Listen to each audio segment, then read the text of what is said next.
என் சேனலுக்கு வரவேற்கிறேன். இது போன்ற சுவாரஸ்யமான காணொளிகளை அறிந்து கொள்ள எங்கள் சேனலை பதிவு செய்ய மறவாதீர்கள். 2 மாதங்களுக்கு முன் எனது கணவர் வெளிநாடு சென்ற பின்னர் நான் மட்டும் இந்த அடுக்குமாடி குடியிருப்பில் தனித்து இருந்தேன். அருகிலுள்ளவர்களுடன் நல்ல பழக்கம் இருந்ததால் எனக்கு பயம் என்பதே இல்லை. ஆனால் ஒரு நாள் என் மாமியாரிடமிருந்து அழைப்பு வந்தது. உன் கணவரின் தம்பி ராகுல் நாளை உன் வீட்டிற்கு வருகிறான். இந்த நகரத்தில் அவனுக்கு வேலை கிடைத்துள்ளது என்றார்.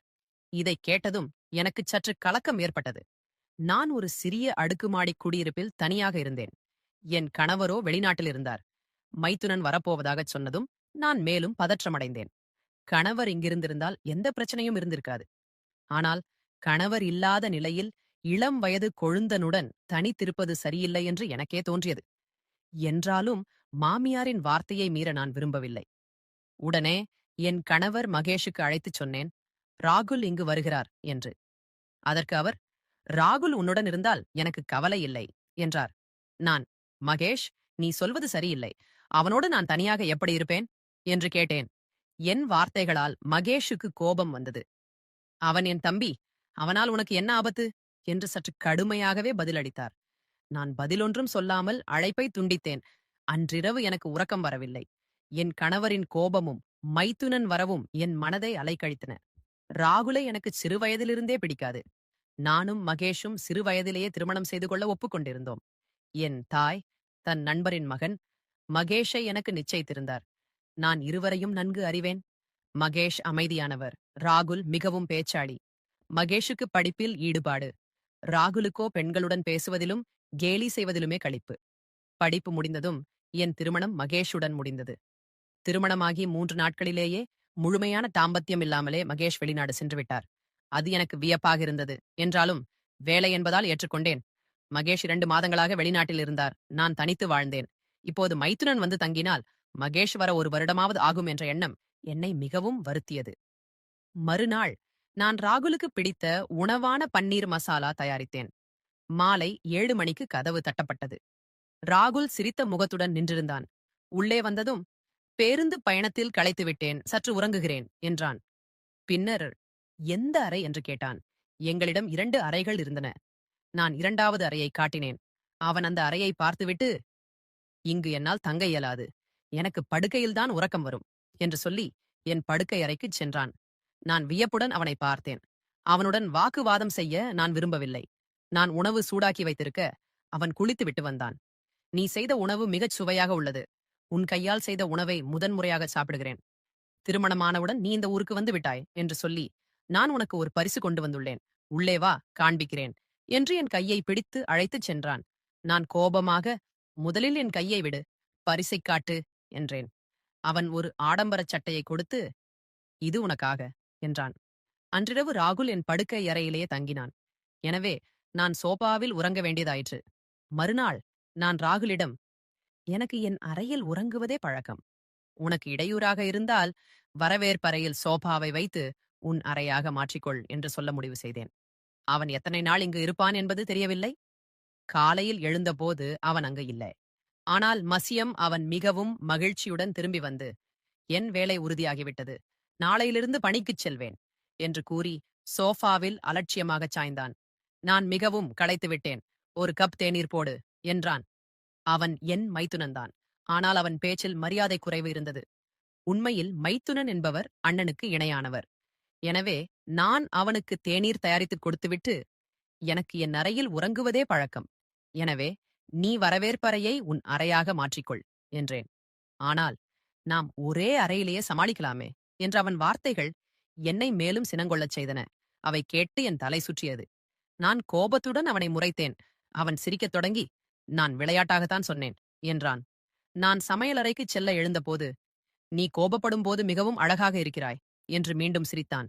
அவனுடைய மரியாதையற்ற நடத்தையால் நான் நேரடியாக, உனக்கு மரியாதையே இல்லை என்று சொல்ல வேண்டும் என்று தோன்றியது. என்றாலும் நான் எதுவும் பேசவில்லை. மறுநாள் ராகுல் வீடு திரும்பியதும் நான் என் அறைக்குச் சென்று கதவை பூட்டிக் கொண்டேன். அவன் உணவருந்திய பின்னரே வெளியே வருவது என்று முடிவெடுத்தேன். ஆனால் அவன் என் கதவை தட்டியபோது நான் வியப்புற்றேன். கதவை திறந்ததும், உணவு மேசையில் வைத்திருக்கிறேன் என்றேன். அதற்கு அவன், பசியுடனும் தாகத்துடனும் ஒரு மனிதன் உட்கார்ந்திருக்கிறான் என்பது உனக்குத் தெரியாதா என்று கேட்டான். நான், எல்லாம் தயாராக உள்ளது, நீ தட்டில் எடுத்துச் சாப்பிடலாம் என்றேன். என் வார்த்தைகளைக் கேட்டு அவன் தலையை ஆட்டி, நான் நிறைய வேலைகளை செய்ய முடியும் என்று கூறி மீண்டும் சிரித்தான். அவனது சிரிப்பும் பேச்சும் எனக்கு மிகவும் வித்தியாசமாகத் தோன்றின. பின்னர் அவன் என் அருகில் வந்து, எனக்கு இந்த வேலைகளைச் செய்வது பழக்கமில்லை, உனக்கு இடையூறாக இருக்கலாம், ஆனால் இதையெல்லாம் நீ செய்ய வேண்டும். வா, விரைவாக வந்து உணவு பரிமாறு, எனக்கு மிகவும் பசிக்கிறது என்றான். நான் உணவுத் தட்டை எடுத்து என் அறைக்குச் சென்றேன். அவனோ, இது என்ன, என் முன்னால் உட்கார்ந்து சாப்பிடு, நான் உன்னை தின்று விடமாட்டேன் என்று மீண்டும் சிரித்தான்.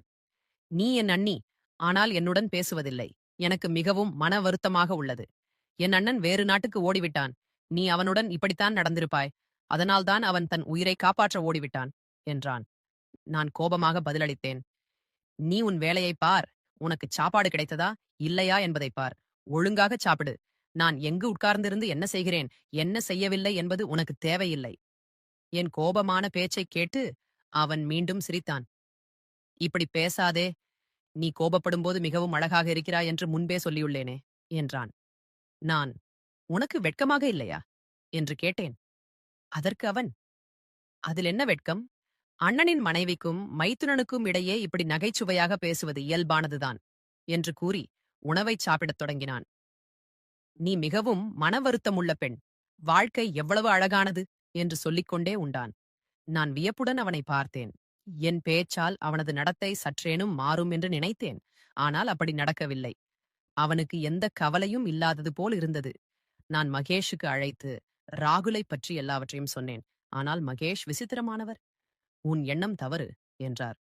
மகேஷுக்கு வந்து தன் தம்பி மீது இவ்வளவு நம்பிக்கை ஏன் என்பது எனக்கு புரியவில்லை. ஒரு நாள் ராகுல் அலுவலகத்திலிருந்து திரும்பிய போது தனக்கு தலைவலி இருப்பதாக கூறினான். என் தலைவலிக்கு சிறிது மசாஜ் செய், பின்னரே உணவு உண்பேன் என்றான். அவன் வார்த்தைகள் எனக்கு பொறுமை இழக்கச் செய்தன. அவன் தன் மனைவியைப் போலவே என்னிடம் பேசிக் கொண்டிருந்தான். இதுவரை அவன் என்னை அண்ணி என்று ஒருமுறை கூட அழைத்ததில்லை. நான், வலி நிவாரண மாத்திரை சாப்பிடு, தலைவலி நின்றுவிடும் என்றேன். ஆனால் அவன் விடாமுயற்சியுடன், நீ என் தலைக்கு மசாஜ் செய்ய வேண்டும், அதன் பின்னரே உணவு உண்பேன், இல்லையெனில் பட்டினியாகவே தூங்குவேன் என்றான்.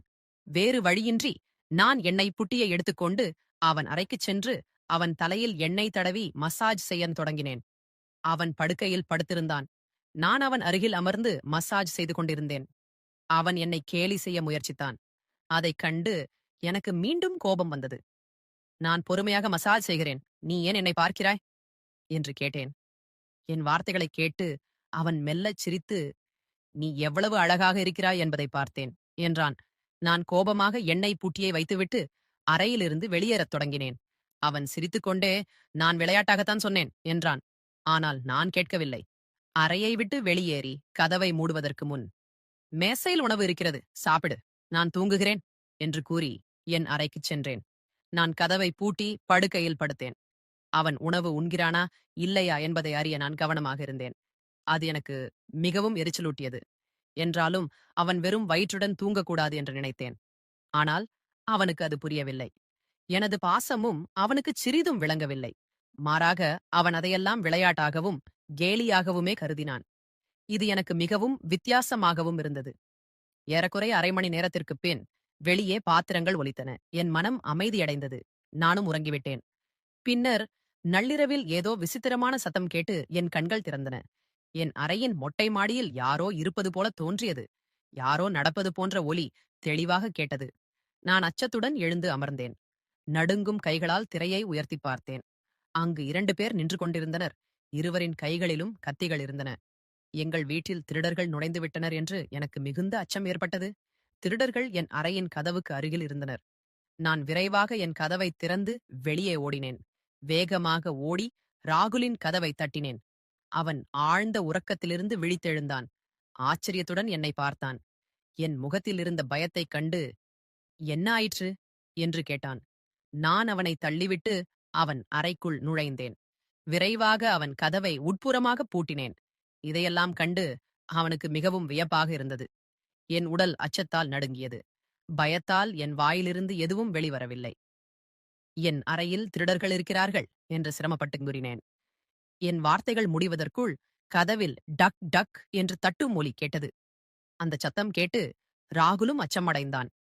ஆனால் என் நிலையோ என் இதய துடிப்பே நின்றுவிட்டது போல் இருந்தது. பயத்தில் நான் ராகுலின் கையை இறுகப் பிடித்துக் கொண்டேன். வெளியே திருடர்கள் இருக்கிறார்கள். அவர்கள் என் அறையின் மொட்டை மாடியில் இருந்தார்கள். எனக்கு மிகவும் அச்சமாக இருக்கிறது என்றேன்.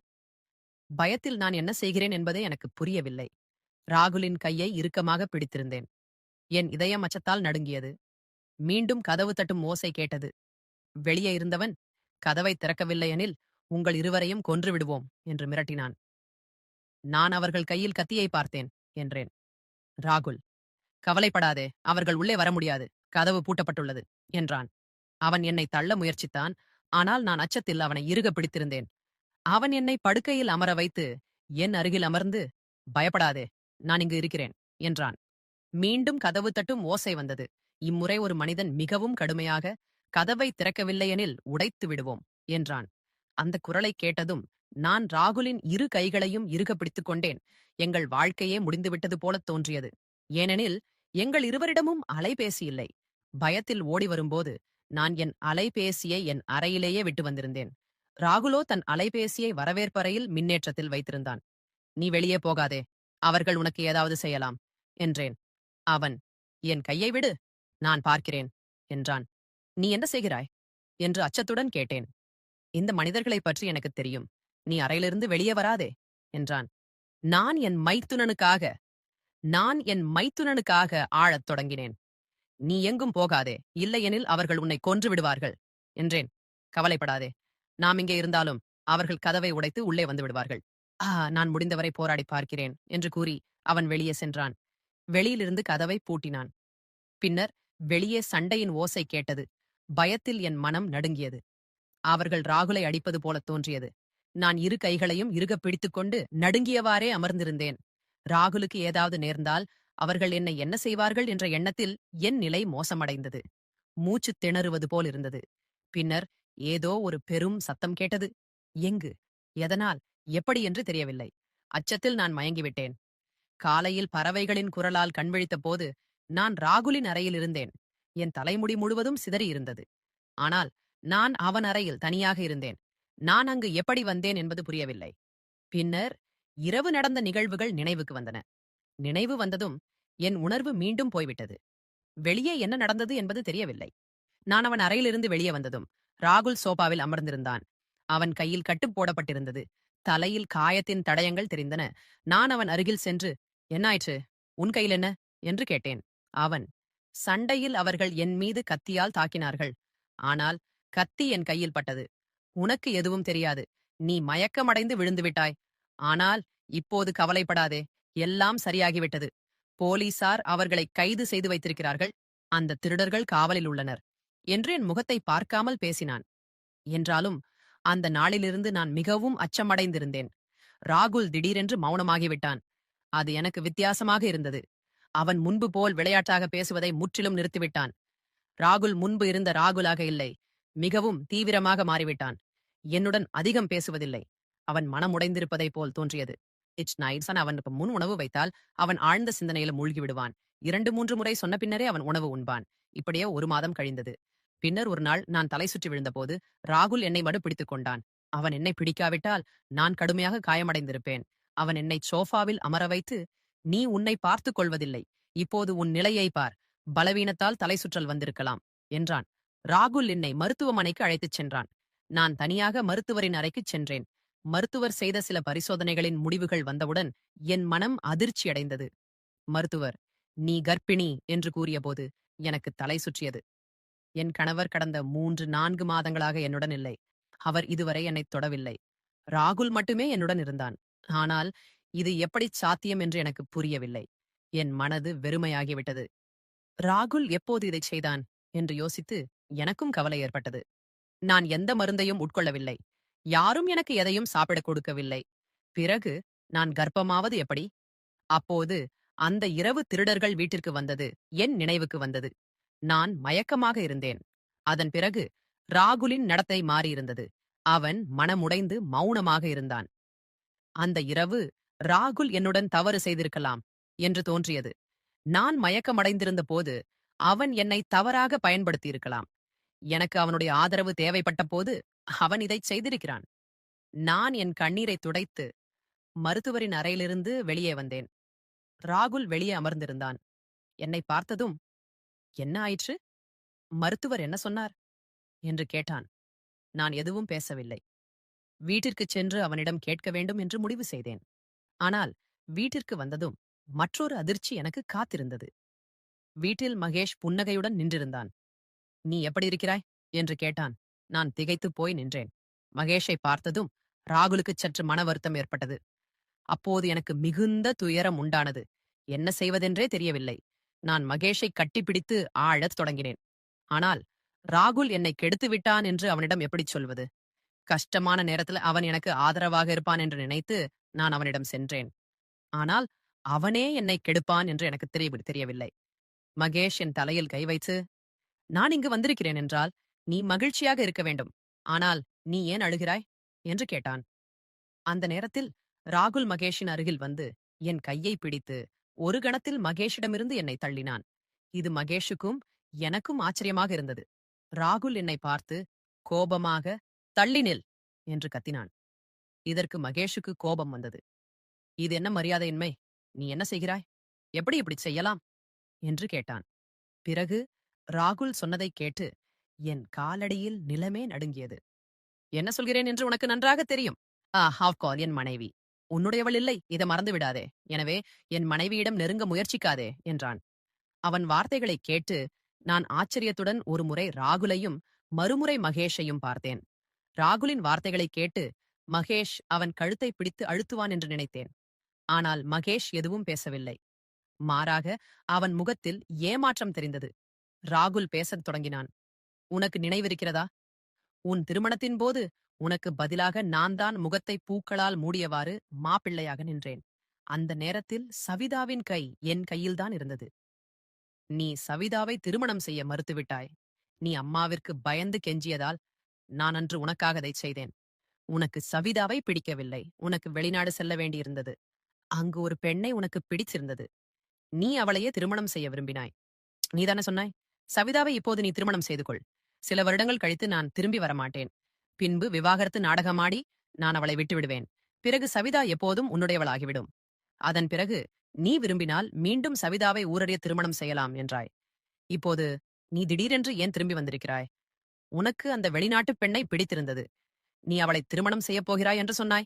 இப்போது நீ தனியாக ஏன் வந்திருக்கிறாய் என்று ராகுல் கேட்டான். மகேஷ் அந்த பெண்ணை திருமணம் செய்யாததைப் பற்றி எல்லாவற்றையும் சொல்லிக் கொண்டிருந்தான். நான் என் துக்கத்தை மறந்து அதிர்ச்சியோடு அவன் சொன்னதை கேட்டுக் கொண்டிருந்தேன். அந்த பெண் என்னை ஏமாற்றிவிட்டாள். அதனால் நான் திரும்பி வந்துவிட்டேன். இப்போது நீ சவிசாவுக்கு விவாகரத்து கொடு.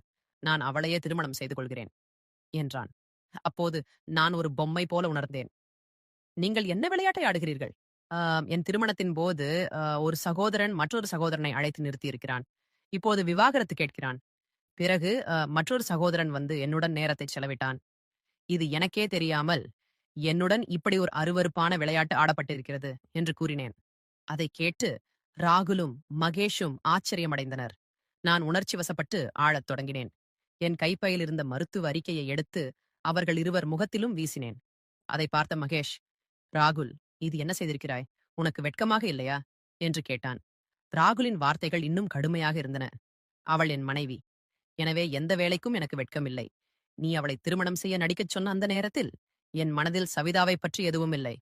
ஆனால் இப்போது நான் சவிதாவை காதலிக்கிறேன். அவள் இல்லாமல் வாழ முடியாது" என்று